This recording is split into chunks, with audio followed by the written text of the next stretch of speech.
should be like you, Mel?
The ultimate on-demand destination for the UK's best fan-led football podcasts. Want authentic supporter insight on all things Bournemouth? Follow Up the Cherries in all departments on the TalkSport Fan Network. Club-dedicated content created by the fans, for the fans. Search TalkSport Fan Network.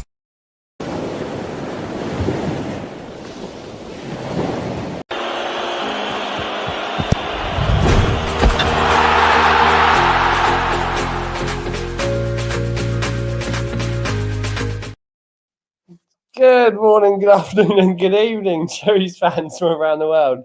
Welcome back to another edition of Cherry Slaps on this Monday evening. As you just noticed there, it's not Cherry AM, it's not a morning. Don't worry, that's my mistake. As always, welcome Malcolm Chiverton. How are you this evening, Malcolm?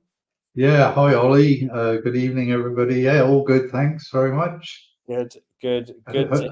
Hope they all spotted the deliberate mistake. Yeah, obviously deliberate. Nothing to do with the tiredness and the bags under the eyes, I promise. But look, without further ado, let's get into what was a fantastic game at the weekend. A game that me and Malcolm finally watched together. It took a couple of weeks and a couple of attempts, but we got there in the end. Along with Darren. Along with Darren, yeah, absolutely, yeah. Which I believe may be the case again tomorrow, but we'll wait and see. However, this game was a fantastic game. From end to end, really, I think. And one of the first games this season where we'll look at the stats, which we'll get into in a moment, and we dominated on the shots. We dominated on the shots on target. We took the most shots outside of the box, and it was interesting to see how that game played out. But Malcolm, take us through what was a dominating first half, really, from Bournemouth, and our starting 11, actually, to start it all off, which again was a really important feature. Actually, you have to look at. It was something that had been talked about, obviously, leading up to the game. You know, what would the starting 11 be? And I actually went for Ryan to start on the bench, which others said no, he'll start. I mean, I was hoping he would start, but I said that Adley would. Should Ryan start, Adley would start on the bench, and then they would maybe swap later. That wasn't the case. But wow, very attack-minded starting 11 for me, and obviously, you know, talk through the game in a minute. It was the perfect setup, really, what Andoni did. You know, take my hat off to the boss because he knew what he was doing, knows the capability of the players. And once again, obviously, you know, with players coming back in slowly, I don't know if anybody saw the press conference today from Andoni. Obviously, with Brooksy back. Obviously, we got Ron Christie. Tav isn't far away, and also the possibility soon Tyler Adams. So, but Tyler Adams is a step ahead of Tav. So, but where do you fit them in? Is the question. Yeah. Well, the starting 11 kind of. Well, firstly, it put the tactical shift back into play, right? Alex Jimenez moved back into his more natural fullback role, which kind of allowed a bit more space for us to bring in someone to either strengthen CDM, which we thought may have been the case for the Villa game, but instead they've gone the other way. And then, as you said, put more attacking force on the pitch. And in this case, Ryan, which came out on the right wing, right, as a debut start for the Brazilian. Talk me through his debut start and what we think of his first half, because obviously didn't get the fantastic goal to the second half, but first half, obviously Morgan Rogers was strong and got the goal for Villa. There was a couple of back and forths in regards to our defence, but we looked good. Yeah, talk me through his first 45. Okay, well, speaking of lineups, Villa were without really their midfield. So no McGinn, no Tielemans, and no Kamara. Yep. Whichever way you look at it, whichever club it is, it doesn't matter. You take your three strongest midfielders out, and obviously the captain as well included in that. You are not going to be as strong over 9 minutes. There's going to be weaknesses somewhere around the pitch. But having Onana and Lewis in the midfield, they did all right, considering Lewis was, I think, returned from injury. But Onana, he's a pain in the butt for the opposition, to be honest with you. But it's such a brilliant player. He does it without. Well, it seems like effortless is the way I would describe the way he plays. It's just so natural. And it just reads the game and sets everything up, or with defending, and absolute top class player. Never sort of take it lightly, when he's on the pitch. Even if the others come back, they've got to find room for him somewhere in the starting 11. A really class player. So obviously, slightly weakened Villa team.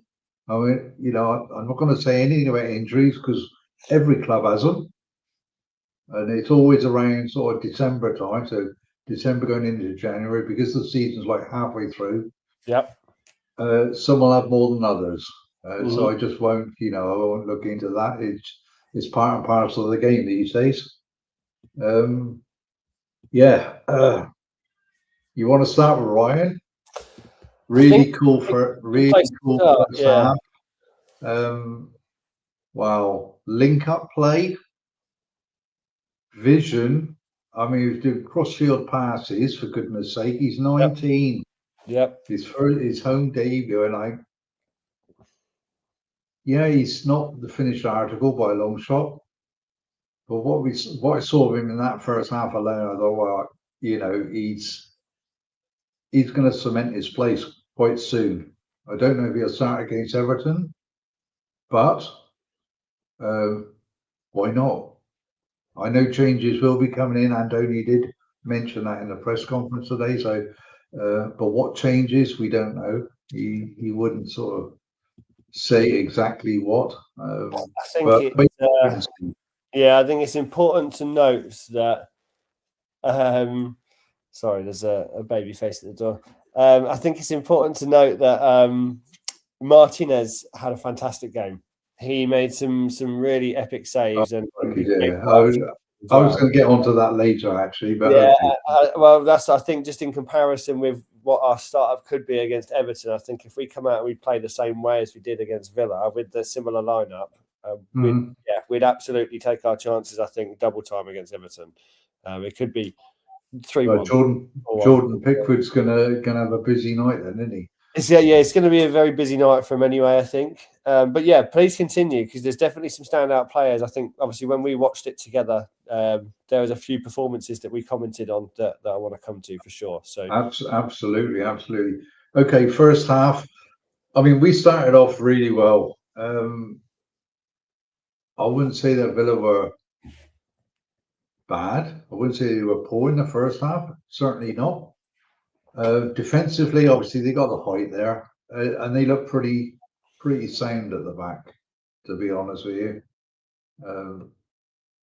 I suppose, when you get the bodies back defending, and they kept us sort of more or less at distance, shooting from outside the box most of the time.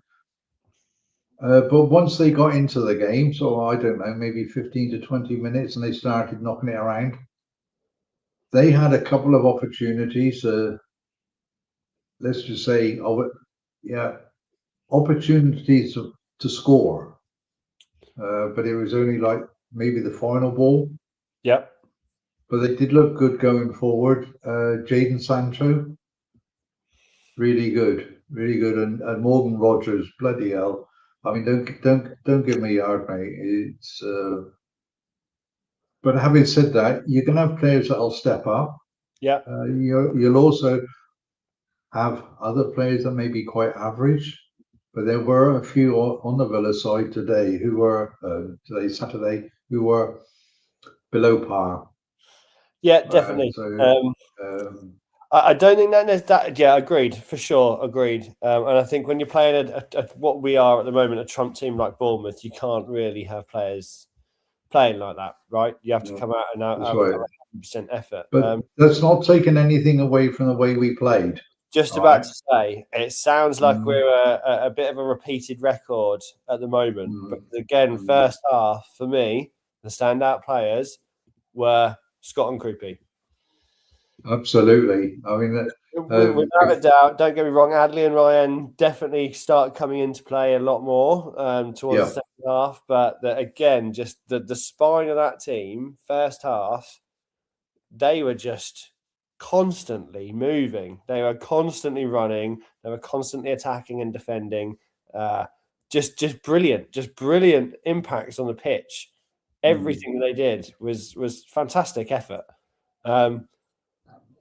But as you said, obviously there was a couple of Villa players. Obviously, Kroupi also hit the bar a couple of times. We had, I think, Ryan hit the bar. Ryan hit the bar. I think it was 5 shots that we had from long range outside the box. And coming back to what I said at the start as well, controlling the possession was different to what we normally see, is what I'm going to say, because I want to start talking about the second half in a moment. To go, please, go ahead. Second half. So obviously we go in 1-0 down. Well, and can we finish off the first half? Yeah, go for it. You mentioned Alex Scott and Junior Kroupi. Yep. Link up play, and the movement. Oh, it's a joy to watch. It really was a joy to watch. You had Jimenez. He had.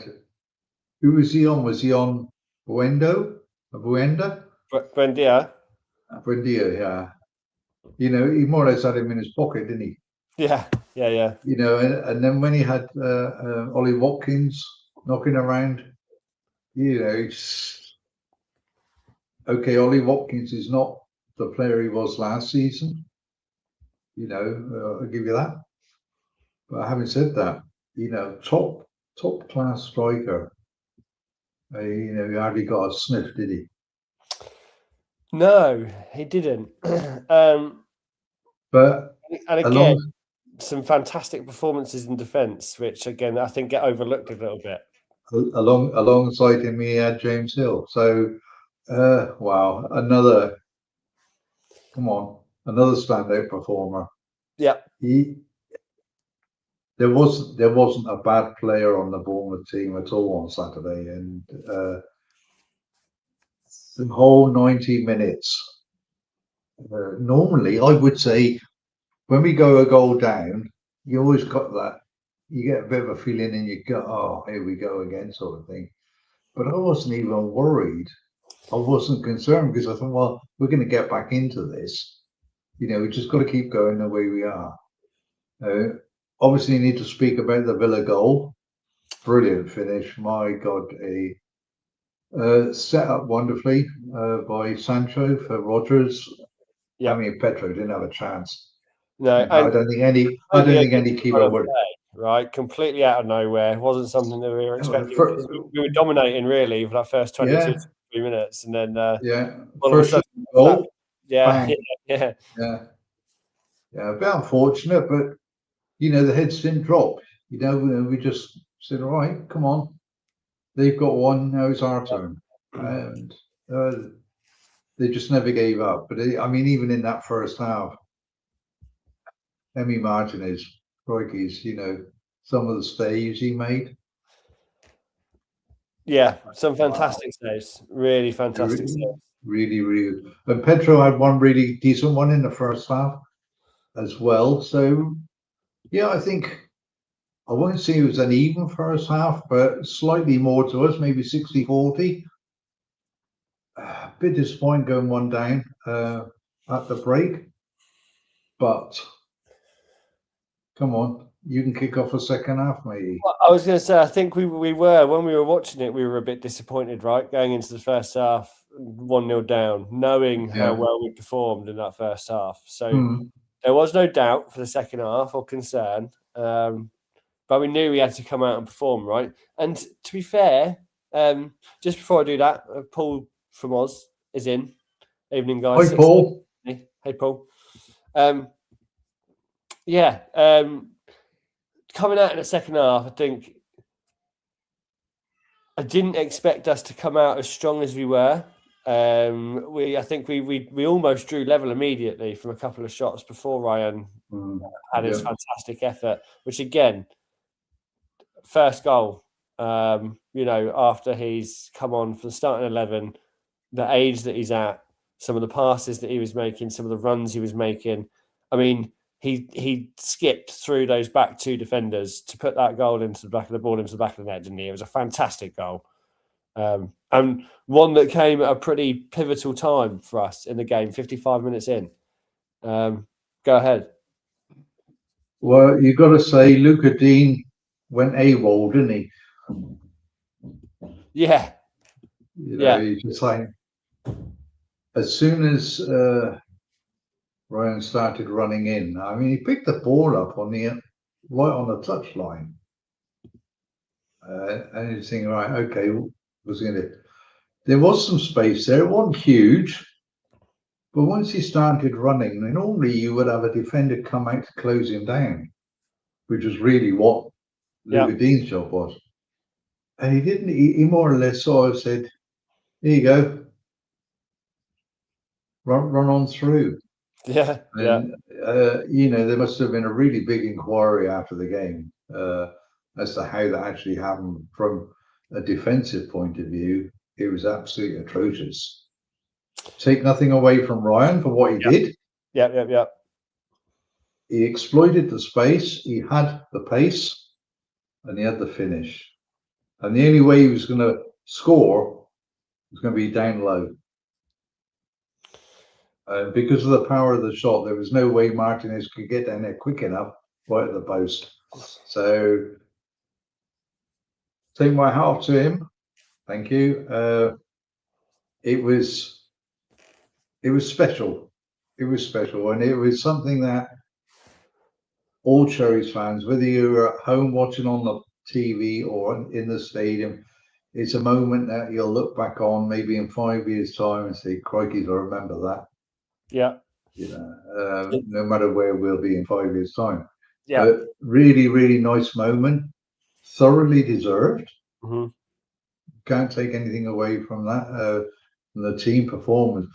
And to be really, really fair, that second half, it was more or less one-way traffic. Very little came back from Villa. I was just about to say, I think coming back to your comment on a defensive mistake, it definitely looked like the defence and Martinez thought Rayan was going to go somewhere else. It definitely didn't look like they thought or expected him to run straight through and then have a shot on target, which I think is why it caught everyone off guard, right? As he was just hungry for the goal, which is fantastic. But it's a team that's chasing Champions League football. Yeah, and you can't defend like that. And I'm sure Emery, isn't it? he'd have been really, really angry inside at seeing that. Yeah, I'm sure of it. Oh, well, I want to. There's some comments that I want to come to in a moment. Please do. Go on through, mate. The rundown of the game just quickly, because obviously after the goal, as you said, it wasn't like it put a boot up Villa's backside, was it at all? It looked like Bournemouth got more confident, started pressing with more intensity. And we were trying to get the 3 points, really. And I think you've mentioned it, and Sean's mentioned it, and maybe someone else has mentioned it, that this is a through the comments, Ollie. Team. And we're getting a draw from them, Sean says it was a game we should have won, but a point against essentially a Champions League team is always good. Exactly that. I think most of us would have taken a point before kick-off. 100%. Yeah, absolutely. Yeah. Especially with how they're playing at the moment. So Chris Hubble says, evening, Ollie and Mel. Evening, Chris. Hi, Chris. Paul from Oz agrees with Sean about the champ. Yep, exactly. Should have won, but a point against Champions League team. Yeah, exactly that. And says, hi, Chris. Chris says, AFCB played well and Ryan's goal was amazing to see. Absolutely was. Sean says, I thought Ryan was exactly like Semenyo. To me, frustrating, then suddenly a moment of magic. I disagree with this, Sean. I think... Again, actually, I'll tell you why I disagree in a moment, because him and Adley I'm going to come to in a minute. Chris Hubble, go on, Mel. What I was going to say, the people writing in the chat, all right, it's Rayan, so with an Rayan, not Ryan. Yeah. People might see Ryan, they'll probably Ryan Fraser. Chris says, hi, Paul, hope you're well. Paul from Oz says, thinks Martinez was expecting a goal to go across him, not the near post. Yeah, saw that, Paul. Yeah. And he says, sure am, Chris. And says, let's hope that AFCB get a win away tomorrow night against Everton. Yes, which will be back for doing a live watch along, maybe, I believe. But we'll come to that in a moment. Again, another one I'm going to address. Adley was frustrating, but he's starting to get consistency. We'll talk about that in a minute. Yeah, we're going to talk about that in just a moment, because coming up to the final moments of the game, obviously we continue to push. And for me, one of the most important things that happened was Christie coming on. And the, 2 or 3 shots I think he had on target. 3 shots in a short space of time. I mean, he was gunning for it for once. I haven't quite seen that in him recently, and it was nice to see him back and really trying to make an impact on the game. This was really interesting because there was a. Now, what was I watching? I was watching something online. I don't ask me now. And somebody mentioned about the change. It could have been something on Facebook. I haven't a clue. Like Kroupi got taken off, and a lot of fans couldn't understand it. But Christie came on for him, if I'm right in remembering. Now, bearing in mind, we got Cook and Scott, like the midfield. So it was like a free hit for Christie to play, up front a bit more behind Evan Nielsen, and he did fantastically well when he came on. I mean, he never gives anything less than 100%, but he was actually finding the positions, and that was what really impressed me. As you said, 3 shots on target, one absolutely awesome save from Martinez as well. It was just like hell's bells, but he impacted brilliantly, which is what we want our subs to do anyway. So really excellent. Yeah, absolutely. Yeah. And look, I think it's important to mention these, right? Because and it brings me back to look, Sean says it here. Christie has started to look like his old self last couple of appearances. Yeah, starting to get back into the swing of things, which is fantastic. Now, do you want to address the comments about Adley and Ryan though? Because in my opinion, I think that Ryan had a fantastic game. I think his first half was incredible for his starting minutes for a team like Bournemouth, especially to get his starting minutes so early. Bear in mind, not everyone necessarily gets that chance, but the guy was running at defenders. He showed huge amounts of quality and calm and composure in striking positions, in build-up positions, in home-facing goal positions. Like everything that he was doing looked good, in my opinion. I think he really deserved that goal. I think that's going to be the start, and I think it's going to be interesting to see the growth of him. I think he's going to be, well, he's in the same categories as Kroupi, and we all know what Kroupi does when Kroupi comes on the pitch for us, right? Another standout player, in my opinion, Kroupi, but Adley, yes, 100% agree. He's not 100% where we want him to be yet, but I think it's unfair to say it's frustrating because it's not frustrating. I think he looked fantastic. I think his everything we've been saying about Jimenez, right, about honing in this character and bringing in the aggression and focusing on the strengths and not the weaknesses. I think that's exactly what Adley's done. And he came in and he was more focused. He was less emotional and less reactive.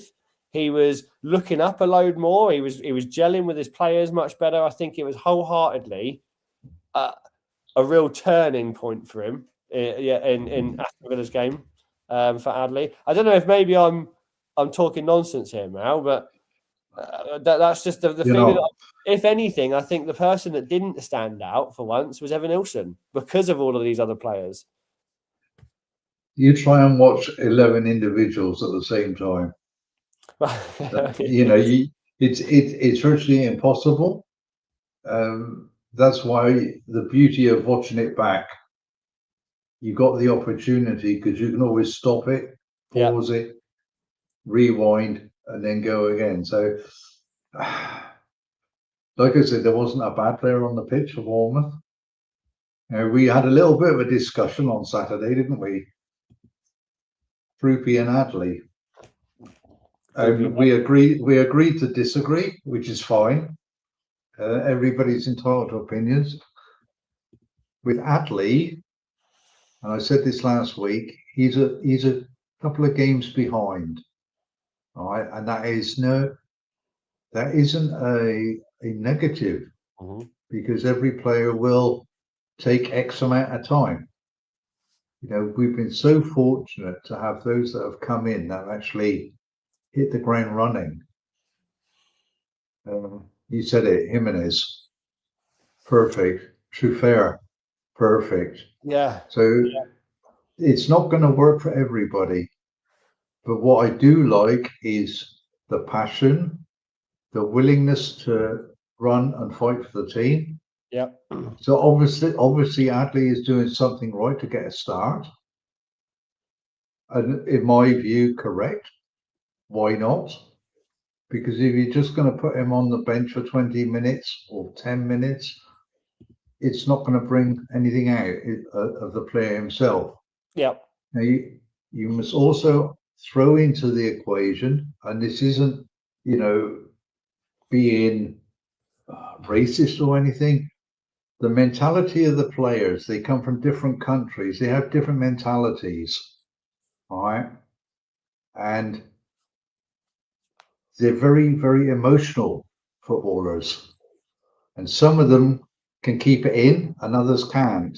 And we've seen Adley over the last, maybe 3 games perhaps, where, like you said, he shows his emotion. He gets a bit pedantic at times, and think, come on, calm down. I just get on with it. But that's the type of person he is. And if he can funnel that emotion into his game and concentrate more, he's going to be better for it. And I'm sure, he's got the backing of all his teammates because he put in a really good shift on Saturday. There's no reason, it's just the way they are. Yeah. They are all individuals. They are all different. And everybody's got something that's not, to everybody's liking about them. Yeah. And it's interesting you say that because there's some more comments. So I want to give a final overview, and then I'm going to run into the comments and then do some bits and bobs at the end. So as you said, I think it's important to remember it was a different starting 11. We can say what we like about the players on the pitch, as you said, but that first half it was 13-2 shots for us. Wow. So again, just looking deeper into the stats here as you're talking, and yes, don't get me wrong, Rodgers obviously converted pretty well in 22nd, 25th minute, but apart from that, we looked dangerous and we looked dominating, controlling, and we were fantastic in that first half. However the result went, after that 45 minutes, we were incredible to watch, as you said. Second half, and again, just kind of giving an overview, it showed we weren't just reactive, right? We were in attack mode the whole second half. I mean, even with coming on, the goal from Rayan, Christie coming on, the changes that were made, we were constantly still trying to get the 3 points and not come away with 1 point, which again against the Champions League contending team is incredible, right? Just want to point some bits and bobs out because please do. Where are we? Paul from Oz says Christie certainly shooting better than last season. Rayan has the World Cup on his mind. He will want to impress and play as much as possible. Absolutely will. Jeremy Keynes says Rayan is brilliant and hopefully he can score tomorrow against Everton. Yep. Good evening, Jamie. Good evening, Jamie. Felt Rayan will certainly start at Everton. Paul from Oz. Jamie Keynes hearing Adams could be back in next few weeks as well as Tav, which is good news. Absolutely is. But again, question for you, Jamie, in the chat. Are they going to have to battle to get back into their spots? It's been an interesting couple of games and how we adapt with our squad depth and the players that shine when other players take injury. It happens every season. It's going to be an interesting one. What do you guys think of Trefer? He's constantly a 7 out of 10 for me. And if Soler was fit, Trefer should be switched as Trefer hasn't done enough to get an automatic place. I want to deep dive into this, Sean. I hate to be picking on your comments this evening, but I'm going to because completely disagree with it. Now, excuse me. The only reason I disagree with it is because at the weekend specifically, he had the highest pass completion rate in anyone on the pitch at being 85%. And at the moment, given his performances, yes, I would say none of them are standout performances, agreed, which maybe doesn't put him at a constant 8, 9 or 10. I agree with that. But I think a constant 7 out of 10 is unfair because of how... I mean, let's look at who he replaced firstly. So he came in, he took over Kirkes. Everyone thought that Kirkes was the best thing that we had since sliced bread, right? I feel that Trefer, and this has already been summed up, is already more attacking and more defending. He's got the most overlapping runs out of anyone in the season as a defender so far this season, that being 58, which is a huge amount of overlapping runs for a defender, really. Kirkes was nowhere near that last year. So I think if we look at stats for what he's doing for Bournemouth at the moment, I think he's an incredible player. I think he's definitely earned his automatic position without a doubt, and he's a solid member of the team. I think at the moment. I mean, unless you disagree with that, Mal. I mean, I can't see how. I mean, I'm obviously disappointed that Soler hasn't had opportunities. Even if it's, substitution appearances, maybe give him 20 minutes here, 10 minutes there. But for me, Trefer is Mr. Reliable. Oh, I've seen the other comment already. What Sean's put in here. So. Yeah, I was just thinking there. I don't think you have checked, but do go and check, Sean. Just so everyone can see. So it doesn't concern you that most of our goals conceded from his side. So I can understand why you'd think that.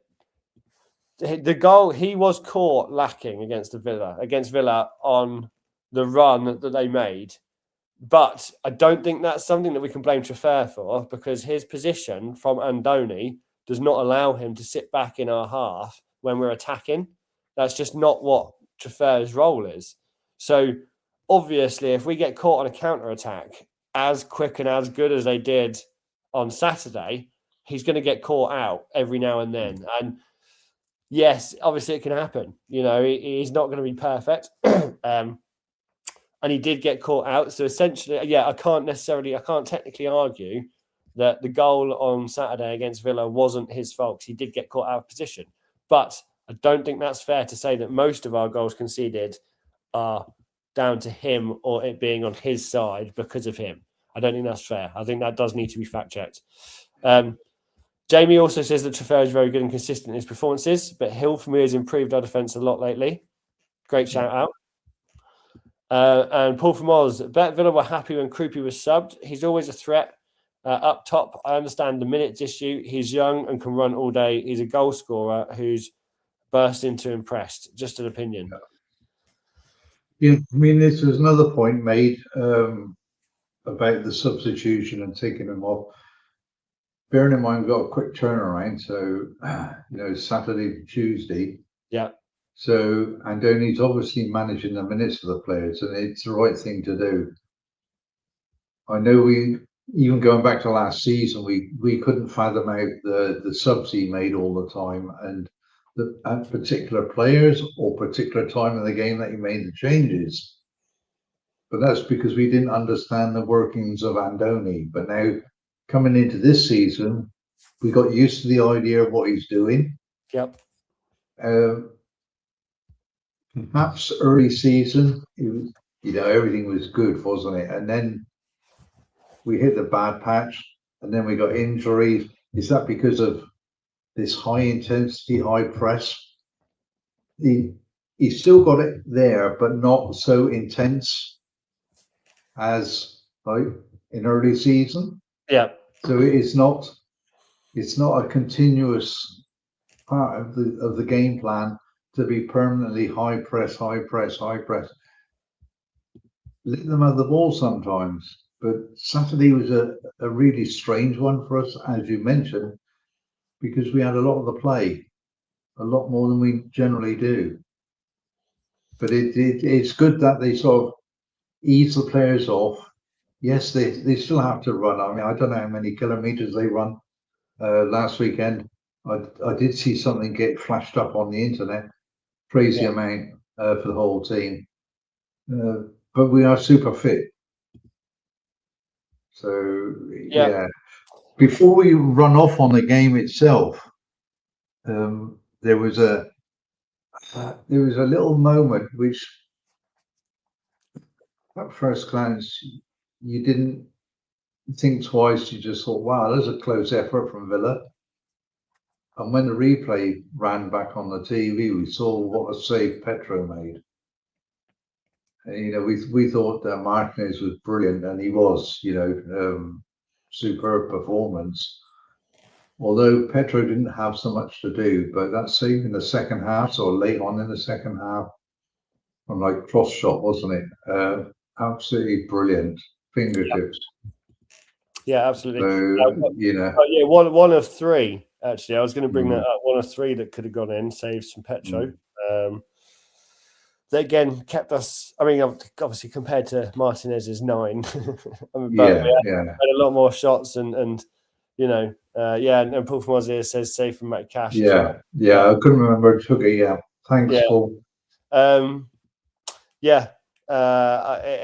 I think it can't be sniffed at, right? It can't be. Our nose cannot be turned up at the fact that we've gone and played like that. My question is, I'll come back to Sean, your comments in just a moment, and we'll address some of those.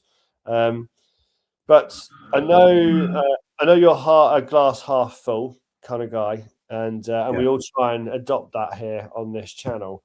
But given the way that we played in this circumstance, Mal, can it be looked at as a point gained, or is it 2 dropped in this game? Because in my opinion, we played fantastic, but we definitely could have had the 3 points there. So although I'm really happy and I'm really confident with how we're looking for the second half of the season, I kind of still came away feeling like we'd dropped points a little bit there. Is that unfair? A little bit. Yeah. I was just so impressed with the performance, from minute 1 to 90 plus, from goalkeeper to number 11, plus the subs. And I'm thinking, wow, they give it everything. Now, like I said, you've got to look at the opposition as well. And you're thinking, crikey, he's third in the table. And to be honest with you, 3 points, yeah. The performance warranted 3 points, without a shadow of a doubt. But it's not a give, is it? You have to finish it off, and that is not a slant on the players for a lack of effort or anything. I'm just going to put it down that Martinez had an extremely good day at the office, because any other goalie, I don't think, would have kept them in the game like he did. Agreed. I'm sorry, if anybody wants to disagree, they can do. We did everything we could but score. We'll have Darren tuning in at some point to say, well, if Tav was playing, he'd hit Rosette a dozen times, which is fine, like he does. But yeah, and they're coming back, right? Eventually, we'll have these players back, and we'll see what kind of impact and the difference in comparison they'll have when coming back onto the pitch or coming back in to get their minutes compared to what we've got now. Because, as we've said, who do they drop? That's the thing. That's the thing, right? I think it's going to be interesting to see the next 3 games where we've got Everton, West Ham, and Sunderland. Okay, I think it's the perfect run of games for us to be testing this starting 11. And I know that we're past the point of testing, and we shouldn't really be testing at this stage of the season. But given what happens with us every season, as you said, the high intensity play, lack of depth, if you want to call that, or lack of being able to rotate players when someone gets injured. We consistently see our injuries as well. It's not like we've had the greatest luck with some of our players, and most of our big names are out. As you said, you've got lack of Tav, Adams, Clivert. Already there is 3 of our main players that would have started every single week. And Brooksy as well. Go on. Brooksy as well.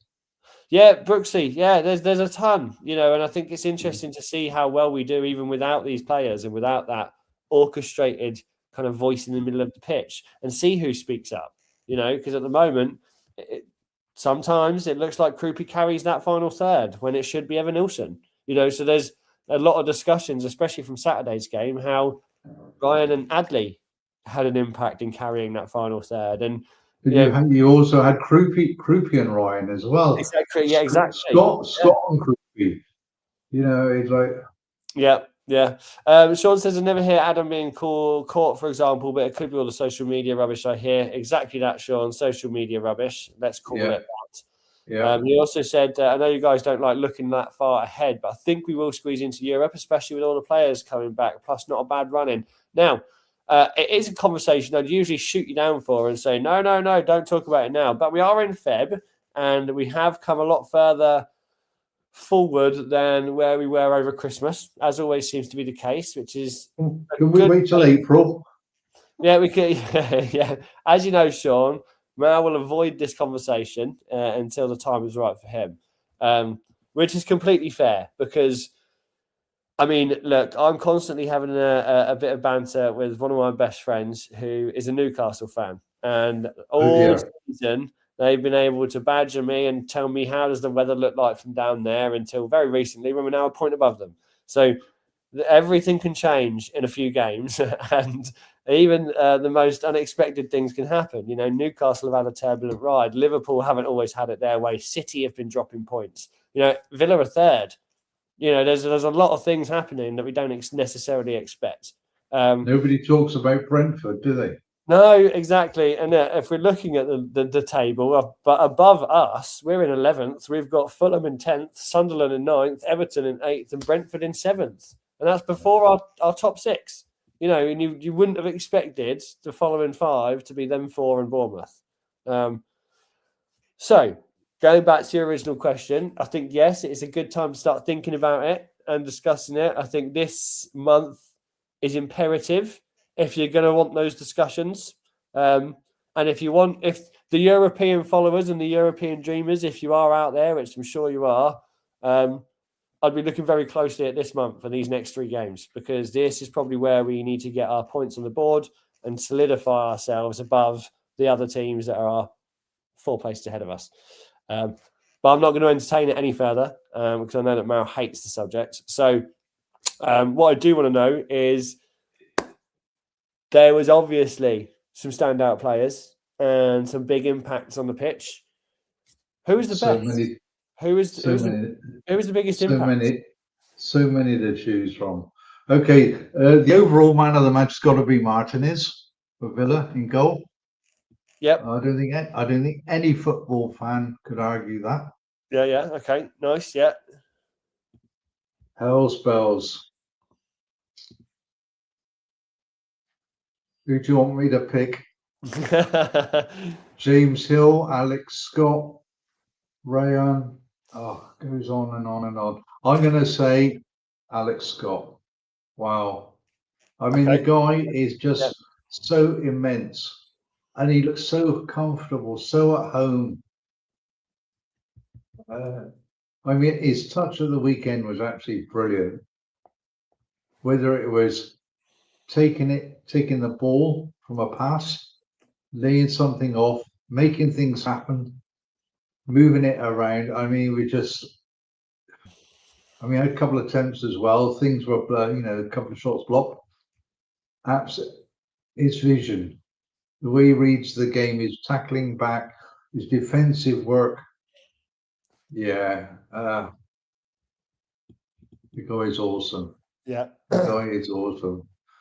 Give him a ticket for the plane. Yeah, fair. Well, I Give him think a ticket for the he plane. agrees with a few others. Sean agrees. It's got to be our next big money sale. Oh God, here we go. No. He's in a level of his own. I wasn't going to read the rest of it like Messi. I know you don't like the comparisons, Mel. And I know. Ryan Christie was a great player. Two different players there, Chris, but I understand what you mean. I'll be honest with you. I hate to say it, probably in an unpopular opinion, because of all the standout players and all the impacts on the pitch, I'm going to give it to Senesi. And it's only because I think without Senesi, James Hill isn't James Hill. I think entirely. I think when they play it's together, a unit. It's a unit, isn't it? Yeah, you just see them. They work together so well. And I think again, Senesi, he just controls our half in a way that maybe I don't think we'd have. And don't get me wrong, look, our defensive lineup isn't anything to be shouting home about. And we've obviously let in a lot of goals this season. There's a lot of things that need to be worked on. But overall, Senesi at the moment is just tweaking on my heartstrings. He's not signed that contract. He's got so much better.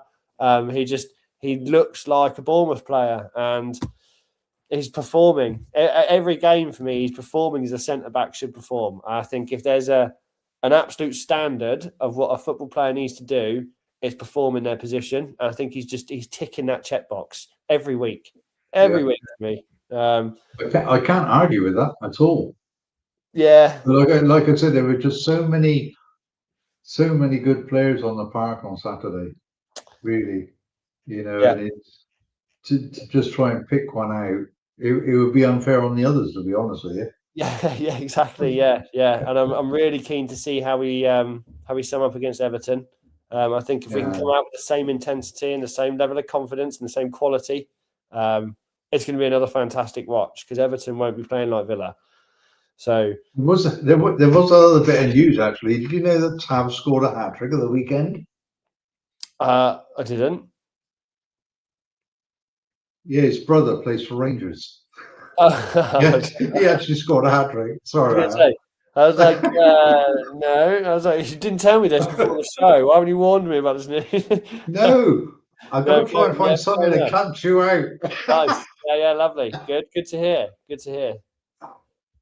We got to talk about what's his name? Alex Jimenez. So the obligation to sign him? Yes. Come on then, your views, mate. I'm going to have some chocolate. You can have a say.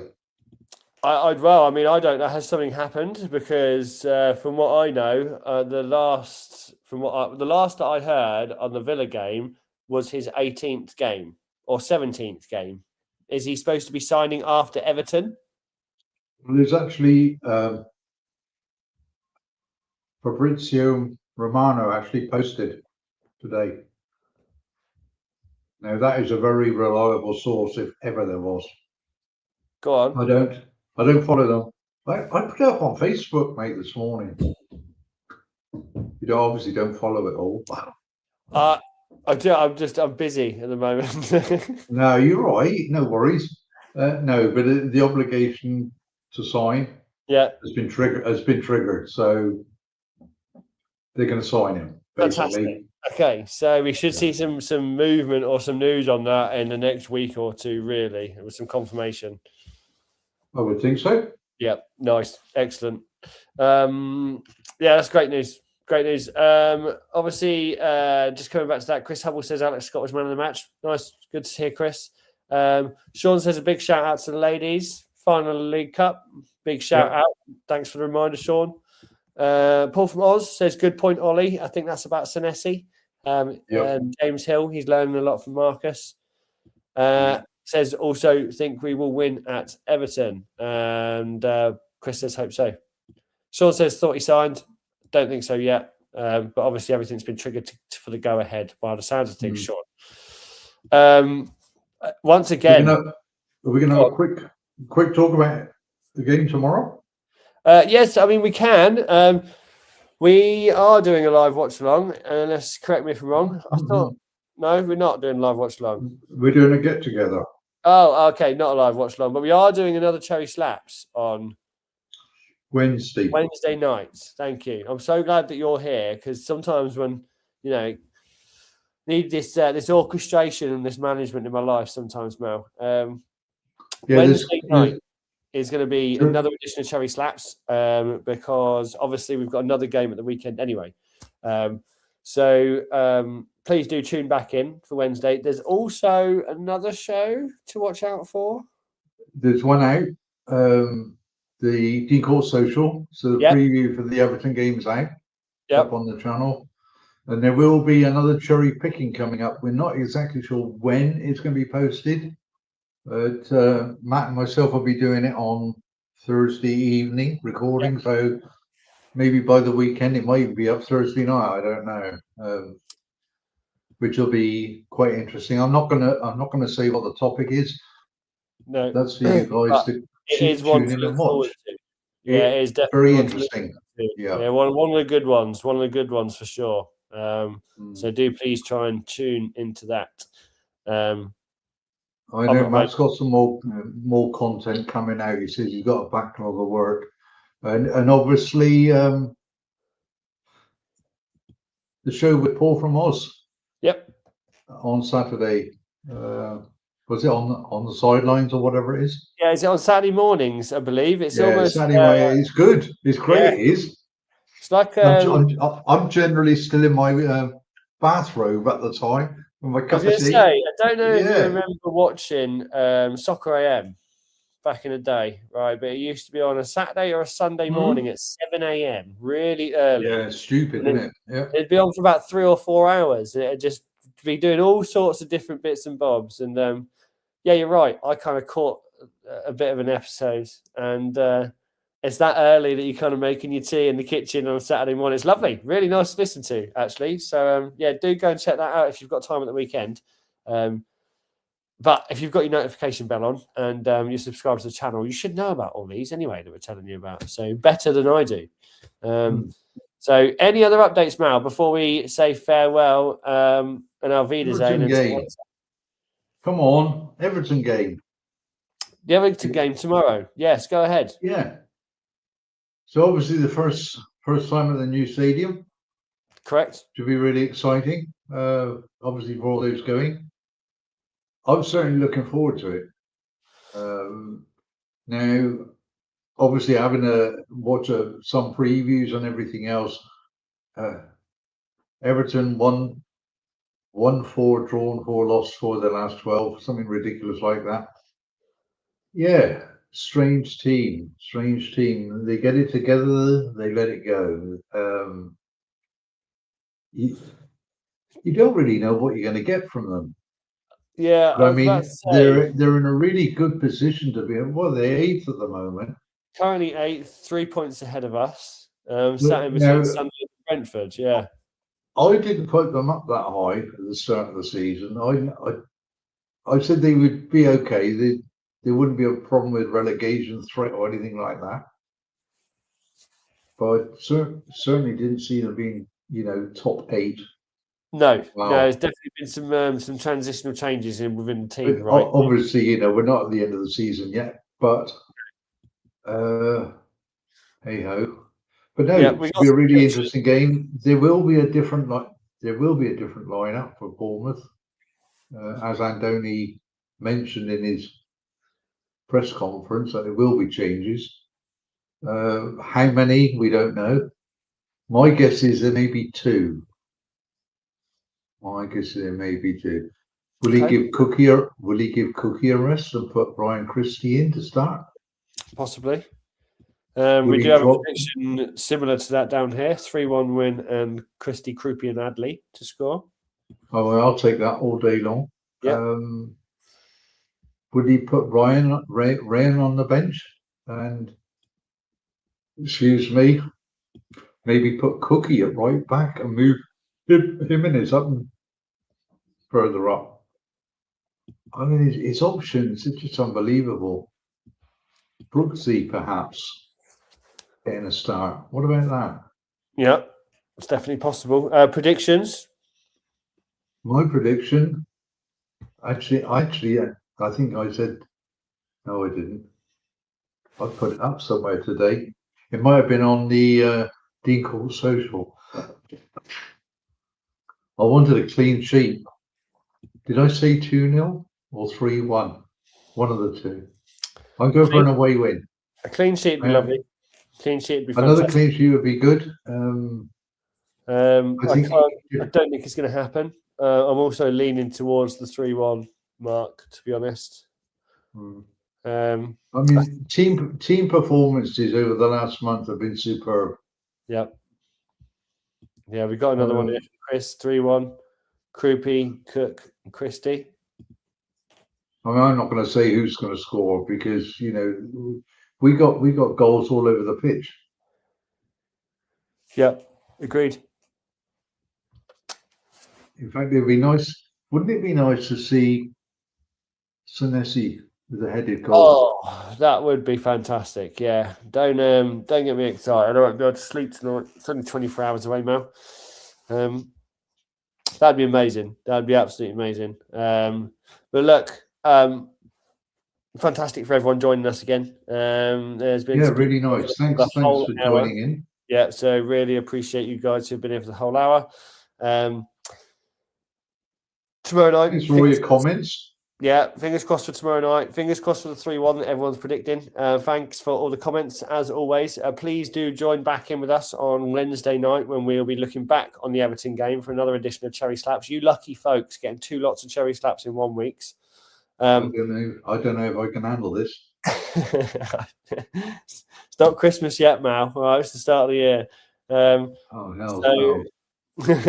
Yes, see you on Wednesday. Up the Cherries. Good luck tomorrow night and have a great evening. Thank you all.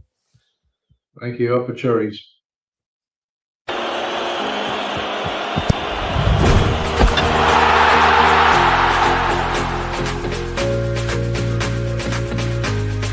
TalkSport Fan Network. The ultimate on-demand destination for the UK's best fan-led football podcasts. Want authentic supporter insight on all things Bournemouth? Follow Up the Cherries in all departments on the TalkSport Fan Network. Club-dedicated content created by the fans, for the fans. Search TalkSport Fan Network.